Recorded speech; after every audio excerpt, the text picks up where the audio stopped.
আপনার সাথেও নিশ্চয়ই এমনটা হয় যে কোনো একটা জরুরি কাজ করার সময় আপনার মনে হচ্ছে যাই ফেসবুকটা একটু চেক করে আসি, একটু ইনস্টাগ্রাম রিলস দেখি। অথবা এমনটা হয় যে আপনি দুটো কাজ একসাথে করছেন কিন্তু কোনোটাই ঠিকমতো হচ্ছে না। বিশেষ করে কম্পিউটার বা ফোনে কাজ করার সময় এমনটা হয়। সাধারণভাবে এটাকে তেমন ক্ষতিকর মনে না হলেও এটা আপনার কাজের দারুণ ক্ষতি করে। আর বর্তমান সময়ে একটানা এক মনে কাজ করাটা খুবই কঠিন, কিন্তু যে কোনো কাজে বেস্ট রেজাল্ট পাওয়ার জন্য গভীরভাবে একমনে কাজ করাটা খুবই জরুরি। কনসেন্ট্রেশন অ্যান্ড ফোকাস প্রোডাক্টিভিটি অর্থাৎ কাজ করার ক্ষমতাকে বিশেষভাবে প্রভাবিত করে। প্রফেসর কার্ল নিউপোর্ট তার ডিপ ওয়ার্ক বইয়ে কোনো কাজে একটানা মনোযোগ ধরে রাখতে না পারার সমস্যাটাকে ব্যাখ্যা করেছেন এবং সমাধান দিয়েছেন। এই বইয়ে লেখক দক্ষতার সাথে কিভাবে সেরা কাজটি করা যায় সেই ব্যাপারে বিস্তারিত আলোচনা করেছেন। লেখকের মতে গভীরভাবে কাজ করলে বা ডিপ ওয়ার্ক করলে সেরা ফলাফল পাওয়া যায়। গভীরভাবে কাজ করা বলতে লেখক বুঝিয়েছেন একটা কাজ করার সময় সর্বোচ্চ মনোযোগ দিয়ে শুধুমাত্র সেই কাজটার উপর 100% ফোকাস রাখা। এই বইটাতে প্রথমে লেখক ব্যাখ্যা করেছেন গভীরভাবে কাজ করলে কেন সেরা ফলাফল পাওয়া যায় এবং কেন অল্প কিছু মানুষই সেটা করতে পারে। আর তারপর লেখক ব্যাখ্যা করেছেন ঠিক কিভাবে গভীর মনোযোগের সাথে কাজ করা যায় এবং গভীর মনোযোগের সাথে কাজ করার এই অভ্যাসকে কিভাবে জীবনের অংশ করে তোলা যায়। তাই আজকের এই ভিডিওতে এই বইটার মূল বিষয় ও টেকনিকগুলো আলোচনা করব, যাতে আপনি সব রকমের ডিস্ট্রাকশন এবং মনোযোগ নষ্টকারী জিনিসকে দূরে রেখে আপনার গুরুত্বপূর্ণ কাজ গভীর মনোযোগের সাথে করতে পারেন, কম সময়ে বেশি কাজ করতে পারেন এবং যে কোনো কাজে বেস্ট রেজাল্ট পান। তাই আর সময় নষ্ট না করে চলুন শুরু করা যাক। তো প্রথমে বুঝতে হবে ডিপ ওয়ার্ক কি। অন্য কোনো দিকে কোনো রকম মনোযোগ দেয়া ছাড়া পূর্ণ মনোযোগে এক সময়ে শুধুমাত্র একটা কাজ করাই হলো ডিপ ওয়ার্ক। ডিপ ওয়ার্কে মানসিক ক্ষমতাকে হাইয়েস্ট লেভেলে ব্যবহার করতে হয়। ডিপ ওয়ার্কে প্রায়ই নতুন কিছু সৃষ্টি হয় যা মানুষের কাজে লাগে। তবে মনে রাখতে হবে ডিপ ওয়ার্ক আপনাকে যে কোনো কাজে অনেক বেশি দক্ষ করে তুলবে, কিন্তু এটা রপ্ত করা খুবই কঠিন। ডিপ ওয়ার্কের কনসেপ্ট ভালো করে বোঝার জন্য আপনাকে শ্যালো ওয়ার্ক বুঝতে হবে। শ্যালো ওয়ার্ক হলো সেই কাজ যে কাজে খুব বেশি নলেজ বা বুদ্ধির দরকার হয় না। সেই সাথে এই কাজগুলো করতে বেশিরভাগ সময়েই যন্ত্রপাতির সাহায্য লাগে, কিন্তু খুব বেশি মনোযোগ দিতে হয় না। এই ধরনের কাজগুলো পৃথিবীকে নতুন ও কার্যকর কিছু দিতে পারে না, আর এগুলো রপ্ত করাও খুব বেশি কঠিন কিছু নয়। লেখকের মতে প্রতি 10 মিনিটে একবার করে মেল চেক করা, নোটিফিকেশনে ক্লিক করে দেখা এবং সোশ্যাল মিডিয়া বা নিউজ সাইটে সময় কাটানোর মতো অর্থহীন কাজগুলো মূলত শ্যালো ওয়ার্ক। এই বইয়ে দেওয়া তথ্য অনুযায়ী বর্তমান সময়ে মানুষের ডিপ ওয়ার্ক করার ক্ষমতা কমে যাচ্ছে এবং এর ফলে একই সময়ে ডিপ ওয়ার্কের মূল্য দারুণভাবে বেড়ে যাচ্ছে। আর সেই কারণে যে অল্প কিছু মানুষ ডিপ ওয়ার্ক করার দক্ষতাটা অর্জন ও চর্চা করতে পারবে তারা যে কোনো কাজে দারুণভাবে সফল হবে। বিজনেস এক্সপার্ট ও বেস্টসেলিং লেখক এরিক বার্কারের মতে 21 শতকের সুপার পাওয়ার হলো ডিপ ওয়ার্ক করার দক্ষতা। তো এবার প্রশ্ন হলো ডিপ ওয়ার্ক দুর্লভ ও মূল্যবান কেন?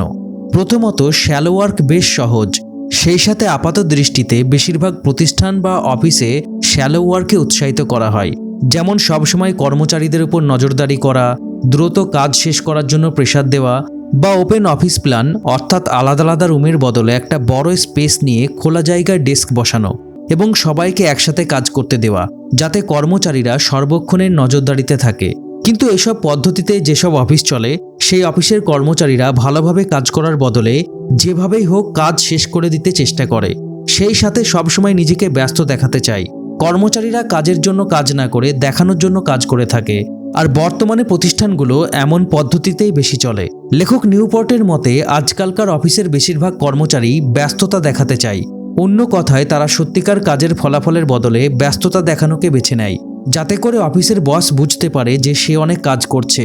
সত্যিকার এফেক্টিভ কাজ করা বলতে আসলে কি বোঝায় এই বিষয়ে পরিষ্কার কোনো ইনস্ট্রাকশন না থাকার ফলে অনেক ক্রিয়েটিভ ও গবেষণা ভিত্তিক কাজের কর্মচারীরাও সাধারণ কর্মচারীদের মতো কাজ করতে শুরু করে দেয়।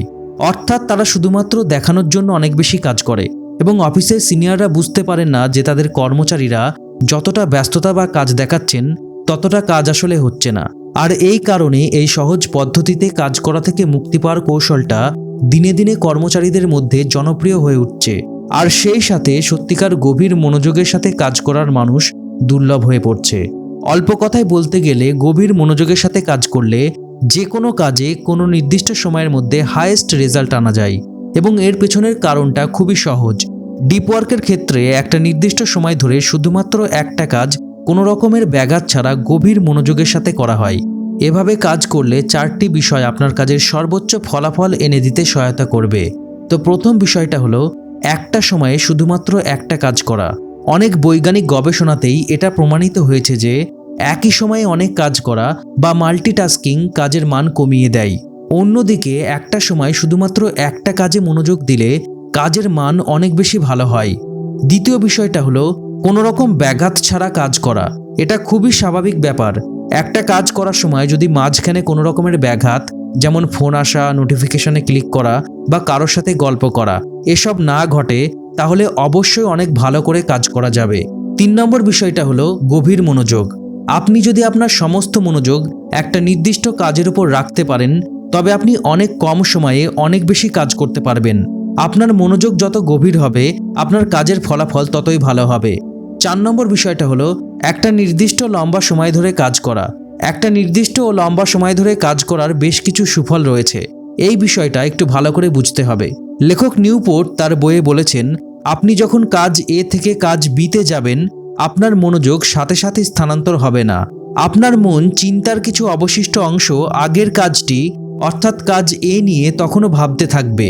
এই অবশিষ্ট অংশ আরও শক্তিশালী হয়ে উঠবে যখন কাজ এ পুরোপুরি শেষ না করেই আপনি বিতে মন দেবেন।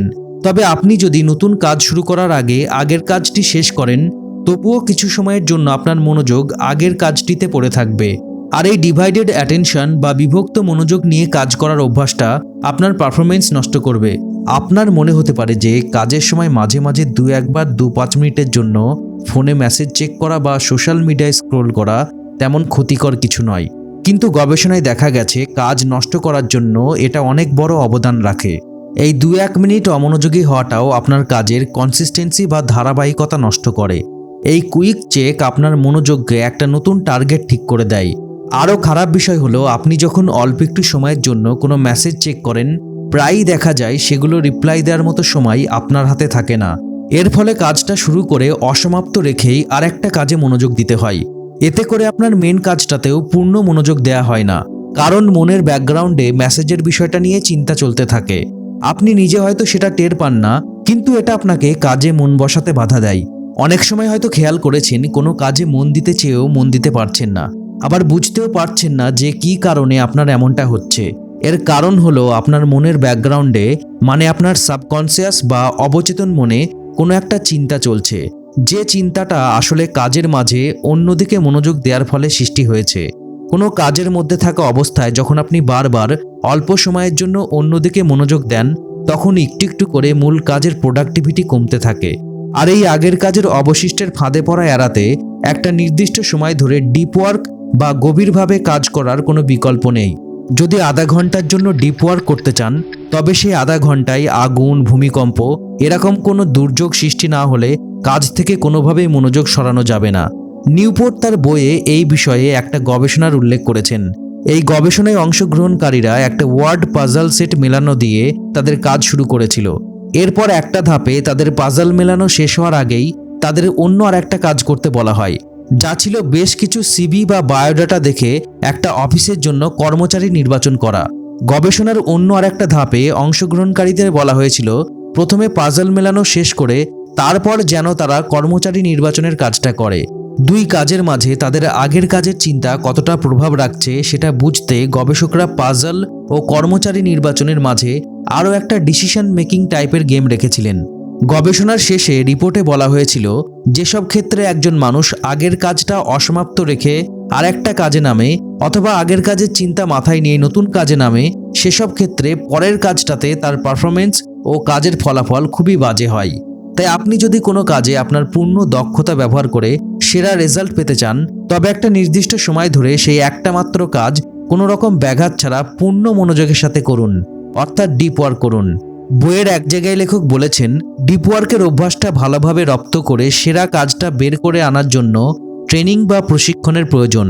আর এই ট্রেনিংয়ের লক্ষ্য হতে হবে দুটি, 1 গভীরভাবে মনোযোগ দেওয়ার দক্ষতা অর্জন করা, আর 2 মনোযোগ নষ্টকারী বিষয়গুলো সামনে আসলে সেগুলো এড়িয়ে যাওয়ার মানসিক শক্তি অর্জন করা।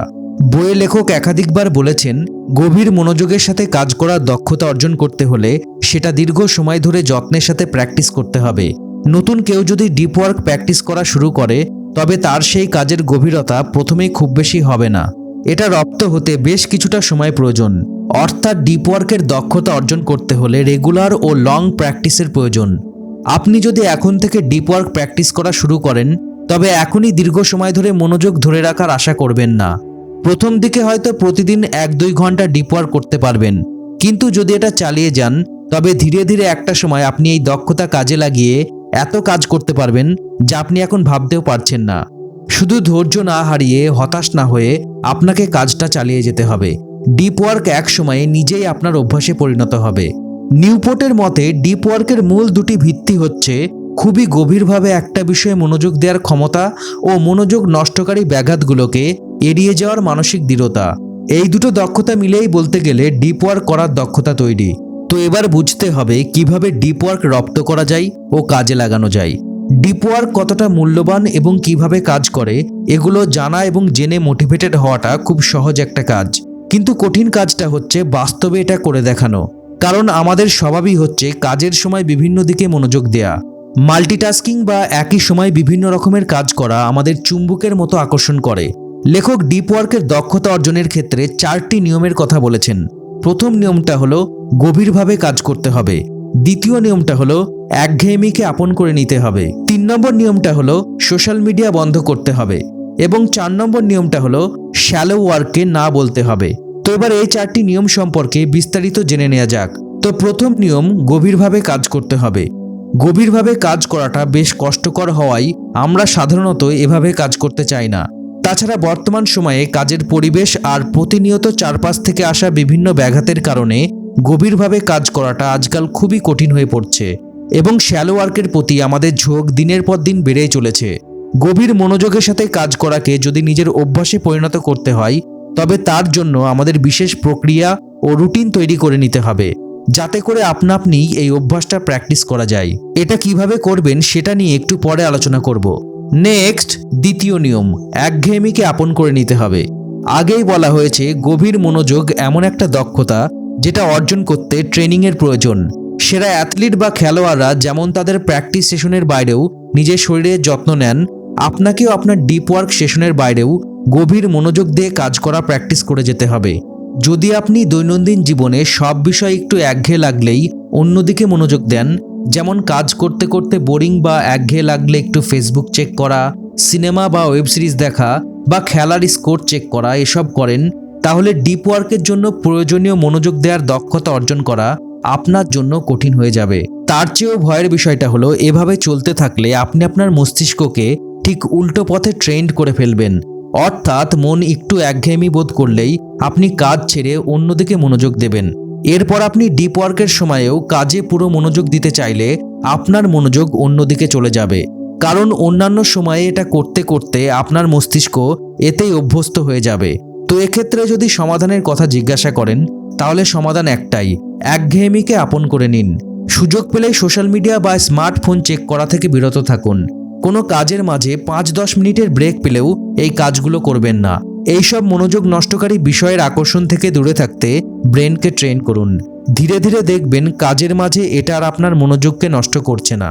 বোরিং বা একঘেয়েমি লাগলে দরকার পড়লে একটু হাঁটাহাঁটি করুন, চোখ বন্ধ করে বসে থাকুন, কিন্তু অন্য কিছুতে ব্যস্ত হবেন না, 1 মিনিটের জন্যও নয়। একঘেয়েমিকে আপন করে নিয়ে কাজের মধ্যে থাকুন। একটা সময় দেখবেন আপনি ব্যাপারটা উপভোগ করতে শুরু করেছেন। নেক্সট, 3 নম্বর নিয়মটা, সোশ্যাল মিডিয়া বন্ধ করতে হবে। বর্তমান সময়ে সোশ্যাল মিডিয়া হচ্ছে শ্যালো লিভিংয়ের সবচেয়ে বড় উদাহরণ। লেখকের মতে যদিও এটা আমাদের জীবনে অল্প কিছু ভালো অবদান রাখে, কিন্তু এর পিছনে আমরা যতটা সময় নষ্ট করি তা কোনোভাবেই ঠিক নয়। যদি সবসময় আপনার মাথার ভেতর 2 মিনিটের জন্য সোশ্যাল মিডিয়া চেক করার ইচ্ছা থাকে, তবে আপনি কখনোই গভীরভাবে কাজ করতে পারবেন না। সত্যি বলতে সোশ্যাল মিডিয়া একটা ভয়ানক নেশা, আর নেশা এবং ডিপ ওয়ার্ক কখনোই একসাথে চলতে পারে না। কাজেই ডিপ ওয়ার্কের সময় সোশ্যাল মিডিয়াকে পুরোপুরি ভুলে যান। নেক্সট, 4 নম্বর নিয়ম, শ্যালো ওয়ার্ককে না বলতে হবে। আগেই বলা হয়েছে শ্যালো ওয়ার্ক হলো এমন কাজ যেগুলো করতে খুব বেশি বুদ্ধি খাটাতে হয় না, কিন্তু সেগুলো দারুণভাবে মানুষকে আকর্ষণ করে। ফোনে কথা বলা, মেল ও মেসেজ চেক করা এবং সেগুলোর উত্তর দেওয়া, গসিপ করা, এই ধরনের অনেক গুরুত্বহীন ও নন ক্রিয়েটিভ কাজগুলোই শ্যালো ওয়ার্কের ক্যাটাগরিতে পড়ে। কিন্তু আপনি যদি সত্যি চান যে আপনি গভীর মনোযোগের সাথে কাজ করবেন, তবে এইসব শ্যালো ওয়ার্ককে দূরে সরান। জীবন থেকে এগুলোর অস্তিত্ব মুছে দিতে হবে। অন্তত দিনের একটা সময় আপনাকে রাখতে হবে যখন এগুলোর কথা আপনি ভাবনাতেও আনবেন না। ধীরে ধীরে সেই সময়ের সময়সীমা বাড়াতে হবে, অর্থাৎ 0.5 ঘন্টা থেকে 1 ঘন্টা, তারপর 2 ঘন্টা, এভাবে বাড়াতে হবে। আপনাকে একটা রুটিনে চলে আসতে হবে এবং সেই রুটিনে এই শ্যালো ওয়ার্ক যতটা কম থাকে ততই ভালো। ডিপ ওয়ার্কে অভ্যাসে পরিণত করার জন্য রুটিন তৈরির ক্ষেত্রে নিউপোর্ট তার বইয়ে বলেছেন, গভীর মনোযোগের সাথে কাজ করার অভ্যাস সৃষ্টি করার মূল চাবিকাঠি হলো আপনার কর্মজীবনকে ডিপ ওয়ার্কের উপযোগী একটা রুটিনে বেঁধে ফেলা। আর এটা করার ফলে গভীর ও অখণ্ড মনোযোগ সৃষ্টির জন্য সাধারণভাবে যতটা ইচ্ছাশক্তি প্রয়োগ করা প্রয়োজন তার চেয়ে কম ইচ্ছাশক্তির প্রয়োজন পড়বে, অর্থাৎ নিজের ওপর বেশি জোর খাটাতে হবে না। উদাহরণ হিসেবে বলা যায়, ধরুন আপনি কোনো এক অলস বিকেলে ইন্টারনেট ব্রাউজ করতে করতে হঠাৎ করে সিদ্ধান্ত নিলেন যে আপনি এখন পূর্ণ মনোযোগে একটা দারুণ ক্রিয়েটিভ এবং উচ্চ বুদ্ধিসম্পন্ন কাজে হাত দেবেন। এখন ওয়েব ব্রাউজিংয়ের মজা থেকে আপনার মনোযোগকে সত্যিকার একটা কাজের দিকে নিয়ে আসতে আপনাকে অনেক বেশি ইচ্ছাশক্তি প্রয়োগ করতে হবে। কিন্তু এই ধরনের প্রচেষ্টা সাধারণত ব্যর্থ হয়। এর কারণ এই নয় যে আপনার ইচ্ছাশক্তি দুর্বল, এর কারণ আপনার অভ্যাস নেই। অন্যদিকে আপনি যদি একটা রুটিন তৈরি করেন, এটা হতে পারে প্রতিদিন বিকালে একটা নির্দিষ্ট সময়ের জন্য একটা নির্দিষ্ট স্থানে আপনি ডিপ ওয়ার্ক করবেন, তাহলে এই কাজটা শুরু করা ও চালিয়ে যাওয়ার জন্য আপনার মনকে খুব বেশি জোর করতে হবে না। ধীরে ধীরে এই অভ্যাসটা আপনি আরও বেশি সময় ধরে এবং আরও ঘন ঘন প্র্যাকটিস করতে পারবেন। বর্তমান সময়ের পরিবেশ পরিস্থিতি প্রতিনিয়ত আমাদের শ্যালো ওয়ার্ক করতে উৎসাহিত করে, আর নিজের প্রবল ইচ্ছাশক্তি খাটানোটা মানসিকভাবে কষ্টকর ও পরিশ্রম সাধ্য ব্যাপার। তাই এর মাঝে গভীরভাবে কাজ করা বা ডিপ ওয়ার্ক করা কঠিন হয়ে পড়ে। ডিপ ওয়ার্কের দক্ষতা অর্জন করতে হলে আমাদের অবশ্যই ব্যাপারটাকে একটা রুটিনের মধ্যে নিয়ে আসতে হবে, তারপর ধীরে ধীরে এটাকে অভ্যাসে পরিণত করতে হবে। নিউপোর্টের মতে 4টি পদ্ধতিতে আমরা ডিপ ওয়ার্ক করার জন্য রুটিন তৈরি করতে পারি। যেমনটা আগেই বলা হয়েছে, একবারে পুরোটা করতে গেলে নিজের ওপর অনেকটা জোর খাটাতে হবে। তাছাড়া এই পদ্ধতিতে অভ্যাসটা দীর্ঘ সময়ের জন্য টিকে থাকবে না। তাই একটা রুটিনের মাধ্যমে প্র্যাকটিস করলে ডিপ ওয়ার্ক আপনার একটা স্থায়ী অভ্যাসে পরিণত হবে। তো এবার 4টি পদ্ধতি সংক্ষেপে বর্ণনা করছি, এর যে কোনো একটা আপনি নিজের জন্য বেছে নিতে পারেন। তো প্রথম পদ্ধতিটা হলো দ্য মোনাস্টিক ফিলোসফি। সন্ন্যাসীরা যেমন আধ্যাত্মিক সাধনার জন্য সমাজ থেকে কিছু সময়ের জন্য দূরে চলে যান, এই পদ্ধতিও তেমনই। দিনের বা সপ্তাহের একটা নির্দিষ্ট সময়ের জন্য আপনি সবকিছু থেকে বিচ্ছিন্ন হয়ে গিয়ে গভীর মনোযোগ দিয়ে নিজের কাজ করবেন। 2 নম্বর পদ্ধতিটা হলো দ্য বাইমোডাল ফিলোসফি। এই পদ্ধতিতে সাধারণ জীবনের সাথে মঙ্ক মেথড মিলিয়ে ব্যবহার করা হয়। উদাহরণ হিসাবে প্রখ্যাত মনোবিজ্ঞানী কার্ল ইয়ুং এর কথা বলা যেতে পারে। তিনি তার সাধারণ চিকিৎসা, গবেষণা ও সামাজিক মেলামেশার জন্য জুরিখে থাকতেন, কিন্তু তিনি তার বই লেখার কাজ করতেন লোকালয় থেকে দূরে তার অন্য একটা বাড়িতে, যেখানে কারো যাওয়ার অধিকার ছিল না। ওই বাড়িতে গেলেই তার মন ডিপ ওয়ার্কের জন্য তৈরি হয়ে যেত, কারণ তার রুটিনই ছিল ওই বাড়িতে গিয়ে বই লেখা। প্রথম কিছুদিন তাকে নিজের মনের ওপর জোর করতে হতো, কিন্তু একটা সময় গিয়ে সেখানে গেলেই তিনি পূর্ণ মনোযোগে কাজ করতে পারতেন। সিগমন্ড ফ্রয়েডের পর সেরা মনোবিজ্ঞানী ভাবা হয় কার্ল ইয়ুংকে। মনোবিজ্ঞানের ইতিহাসের সেরা কয়েকটি বই তার লেখা। তো বুঝতেই পারছেন তার বই লেখার রুটিনটা আসলেই কার্যকারী ছিল। অনেকে বিভিন্ন উপায়ে কাজের জন্য নির্দিষ্ট পরিবেশ তৈরি করে নেন। অনেকে একটা মোমবাতি জ্বালিয়ে সেই মোমবাতির গায়ে দাগ কাটেন এবং মোম পুড়ে সেই দাগের কাছে আসার আগে পর্যন্ত কাজ থেকে মনোযোগ সরান না। নেক্সট 3 নম্বর পদ্ধতিটা হলো দ্য রিদমিক ফিলোসফি। এই পদ্ধতিতে দিনের একটা নির্দিষ্ট সময়, যেমন ভোর 5টা থেকে সকাল 7টা, বা সপ্তাহের নির্দিষ্ট একটা দিন যেমন শুক্রবার বা রবিবার আপনাকে ডিপ ওয়ার্ক প্র্যাকটিসের জন্য রাখতে হবে, এবং এই কাজ করার এই ছন্দে কোনো প্রকার ব্যাঘাত আসতে দেওয়া যাবে না। এভাবে করতে পারলে একটা সময় ডিপ ওয়ার্ক করার অভ্যাস তৈরি হয়ে যাবে। এক্ষেত্রে আপনার মূল উদ্দেশ্য থাকবে ডিপ ওয়ার্ক প্র্যাকটিস করা। ডিপ ওয়ার্ক যখন আপনার অভ্যাস হয়ে যাবে, তখন শুধু সপ্তাহের একদিন বা দিনের 1 ঘন্টা নয়, যে কোনো কাজ করতে চাইলেই আপনি ডিপ ওয়ার্ক পদ্ধতিতে সেটা করতে পারবেন। নেক্সট 4 নম্বর পদ্ধতিটা হলো দ্য জার্নালিস্ট ফিলোসফি। সব সাংবাদিক সবসময় এই কাজে ব্যস্ত থাকেন না। কোন সময় তাদের যে অ্যাসাইনমেন্ট এসে পড়ে সেটা বলা বেশ কঠিন, কিন্তু একজন দক্ষ সাংবাদিক যখনই অ্যাসাইনমেন্ট আসে তখনই পূর্ণ মনোযোগে সেই কাজে ঝাঁপিয়ে পড়তে পারেন। লেখক নিউপোর্ট নিজেও এই পদ্ধতিতে কাজ করেন। তিনি কাজের গুরুত্বের ভিত্তিতে সেটা তার দিনের পরিকল্পনায় রাখেন এবং যখন প্রয়োজন হয় ডিপ ওয়ার্কের মাধ্যমে কাজটা করেন। তো এই 4টি পদ্ধতির মধ্যে যেটি আপনার সবচেয়ে সুবিধাজনক মনে হয় আপনি সেটিকেই বেছে নিতে পারেন। এর যে কোনো একটা পদ্ধতি নিয়মিত প্র্যাকটিস করলে আপনি আপনার কাজে কাঙ্ক্ষিত দক্ষতা অর্জন করতে পারবেন। 4 ডিসিপ্লিনস অফ এক্সিকিউশন বইয়ের উদাহরণ দিয়ে নিউপোর্ট লিখেছেন, আপনি যত বেশি সংখ্যায় কাজ করার চেষ্টা করবেন, সত্যিকার অর্থে ততই কম কাজ আপনি শেষ করতে পারবেন। আপনার লক্ষ্য থাকতে হবে অল্প সংখ্যক অতি গুরুত্বপূর্ণ কাজ। এভাবে লক্ষ্য স্থির করতে পারলে তাতে অনেক বেশি মনোযোগ দেওয়া যাবে এবং সত্যিকার অর্থে ভালো ফলাফল আসবে। অনেক সময় অফিসের কর্মীদের শুধু শুধু ব্যস্ত রাখার জন্য এমন অনেক কাজ চাপিয়ে দেওয়া হয় যে কাজের আসলে কোনো গুরুত্ব নেই, কিন্তু ম্যানেজাররা বোঝেন না যে এতে করে কর্মচারীর কাজের আগ্রহ নষ্ট হচ্ছে। এর চেয়ে যদি তাদের অল্প সংখ্যক সত্যিকার জরুরি কাজ দেয়া হয়, তবে তারা অনেক বেশি মনোযোগ ও উৎসাহের সাথে কাজ করবে। আপনি নিজেও যখন নিজের জন্য কাজ করবেন, তখনও এই বিষয়টা মাথায় রেখে কাজ করুন। যে কাজটি করতে যাচ্ছেন তাতে আসলেই জরুরি কোনো লক্ষ্য পূরণ হচ্ছে কিনা সেটা ভেবে দেখুন। তো এবার প্রশ্ন হলো, অতি জরুরি লক্ষ্যটা আসলে কি? এটা খুঁজে বের করা আপনার দায়িত্ব। খুঁজে বের করুন কোন লক্ষ্যটা অর্জন করা আপনার জন্য সবচেয়ে জরুরি। সেই লক্ষ্য অর্জন করতে হলে আপনাকে কোন কোন কাজ করতে হবে, কোন কাজের পর কোন কাজটা করতে হবে, এই প্রশ্নগুলো নিয়ে গভীরভাবে ভাবুন। তারপর সেগুলো নিয়ে কাজ শুরু করুন। একবার কাজ শুরু করার পর ব্যাঘাতের দিকে যতটা সম্ভব কম নজর দেওয়ার চেষ্টা করুন। কাজের জন্য নির্দিষ্ট করার সময়ে অন্য কিছু করার চিন্তা মাথায় আসলে জোর করে হলেও কাজ করতে থাকুন। তবে এক্ষেত্রে আবার লেখক তার বইয়ে লিখেছেন, সাইকোলজিক্যাল রিসার্চ অনুযায়ী নিয়মিতভাবে মস্তিষ্ককে বিশ্রাম দেওয়াটা ডিপ ওয়ার্ক কাজের ক্ষমতাকে উন্নত করে। আপনি যখন পরিশ্রম করবেন তখন কঠোর পরিশ্রম করবেন, কিন্তু যখন কাজ শেষ হবে তখন আপনি কিছুটা সময় ফুল রেস্ট করতে পারেন। কার্ল নিউপোর্টের মতে আপনার দিনের রুটিনে যথেষ্ট পরিমাণ প্ল্যান্ড রিল্যাক্সেশন বা পরিকল্পিত বিশ্রামের সুযোগ রাখুন।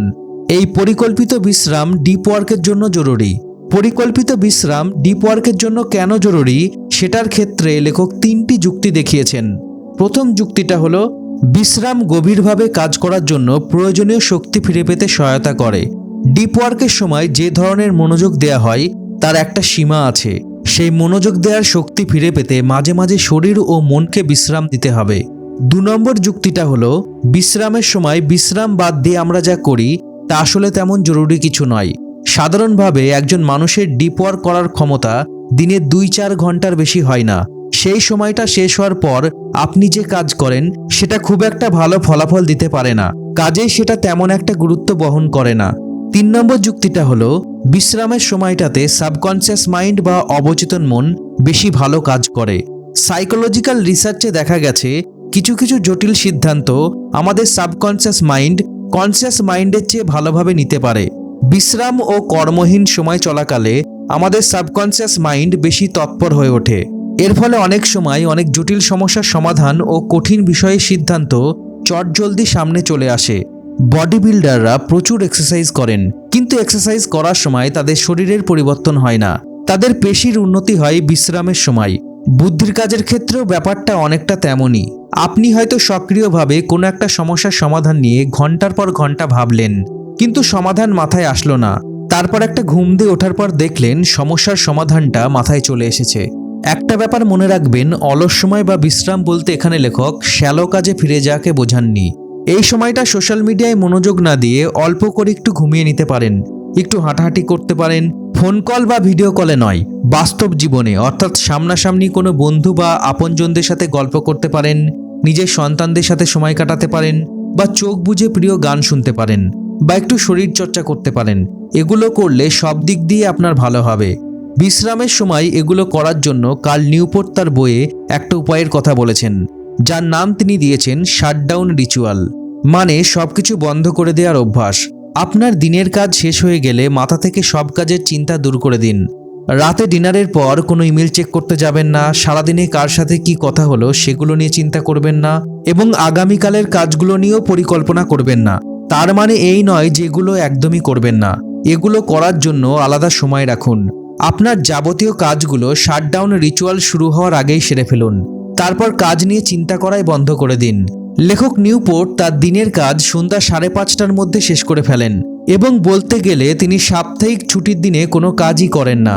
কিন্তু এতটা অল্প কাজ করেও তিনি এর মধ্যেই বেশ কয়েকটি বেস্ট সেলিং বই লিখে ফেলেছেন।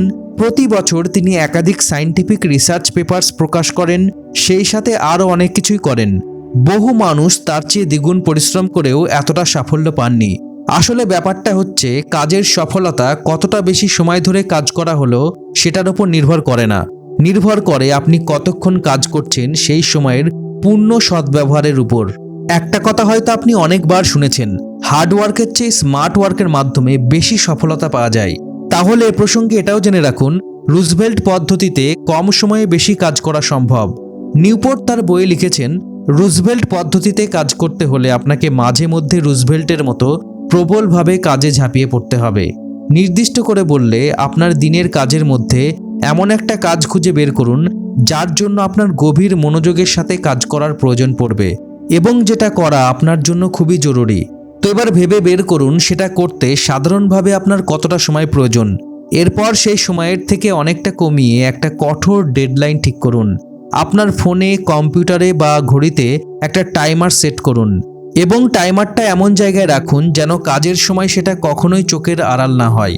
রুজভেল্ট পদ্ধতি আসলে আমেরিকার 26তম প্রেসিডেন্ট থিওডোর রুজভেল্টের পড়াশোনা করার পদ্ধতি থেকে নেয়া।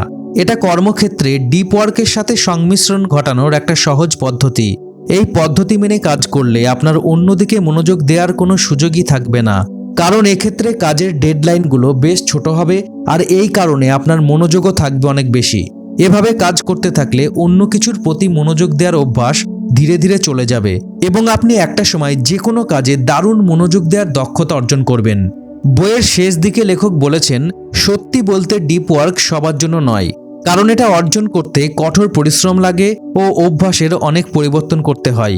অনেকের কাছে কাজের মধ্যেই সবসময় মেসেজ চেক করা বা সোশ্যাল মিডিয়াতে সময় নষ্ট করাটা দারুণ শান্তির বিষয়, কিন্তু ডিপ ওয়ার্কের জীবনে প্রবেশ করতে হলে এসবকে ছাড়তে হবে। সেই সাথে সেরা কাজটা করার চেষ্টারত অবস্থায় একটা অস্বস্তি প্রায়ই মানুষের মনকে বিরক্ত করে। মানুষের মনে হয় সে অনেক চেষ্টা করেও নিজের সেরা কাজটি করতে পারছে না এবং এই সত্যিটা উপলব্ধি করতে অনেকেই ভয় পায়। কিন্তু প্র্যাকটিসের মাধ্যমে নিজের সেরা কাজটা সম্পূর্ণ করা শুধুমাত্র সময়ের ব্যাপার। সত্যি কথা বলতে ডিপ ওয়ার্ক করার অভ্যাস অর্জন করা খুবই যন্ত্রণাদায়ক বিষয়, কারণ আপনাকে প্রতিনিয়ত বিভিন্ন ব্যাঘাত আর মানসিক বাধার সাথে লড়াই করতে হবে। নিজেকে প্রতিনিয়ত মনোযোগ ধরে রাখার জন্য জোর করতে হবে। সোশ্যাল মিডিয়ায় সময় দেয়াকে বেশ খানিকটা কমিয়ে আনতে হবে। ইন্টারনেটে কম সময় কাটাতে হবে। দিনের শুরুতেই পুরো দিনের কাজের প্ল্যান করতে হবে এবং একটা স্ট্রিক্ট রুটিন মেনে চলতে হবে। বেশিরভাগ মানুষের কাছে ডিপ ওয়ার্ক অনেক বেশি পরিশ্রমের ও অস্বস্তির, কিন্তু আপনি যদি আপনার দক্ষতা বাড়ানো, নিজের মেধার সেরা ব্যবহার, নিজের মনের পূর্ণ ক্ষমতাকে কাজে লাগানো এবং বড় সফলতা অর্জন করার ব্যাপারে সত্যিই সিরিয়াস হন, তবে ডিপ ওয়ার্কের জীবনই আপনাকে বেছে নিতে হবে। আর সেই জীবন বেছে নেওয়ার জন্য এই বইটা হতে পারে আপনার জন্য সবচেয়ে ভালো গাইডেন্স। তো আজ থেকে ডিপ ওয়ার্ক করার অভ্যাস গড়ার চেষ্টা শুরু করে দিন। আর ভিডিওটা ভালো লাগলে ভিডিওটা অবশ্যই লাইক ও শেয়ার করুন। আর এরকম হেল্পফুল ভিডিও নিয়মিত দেখার জন্য only few minute YouTube channel এখনই সাবস্ক্রাইব করুন। আর যদি অলরেডি সাবস্ক্রাইব করেছেন তাহলে আপনাকে অনেক অনেক ধন্যবাদ। ভালো থাকুন, সুস্থ থাকুন, অনলি ফিউ মিনিট দেখতে থাকুন। আমি আপনার বন্ধু Shakil. Thanks for watching. Have a good day.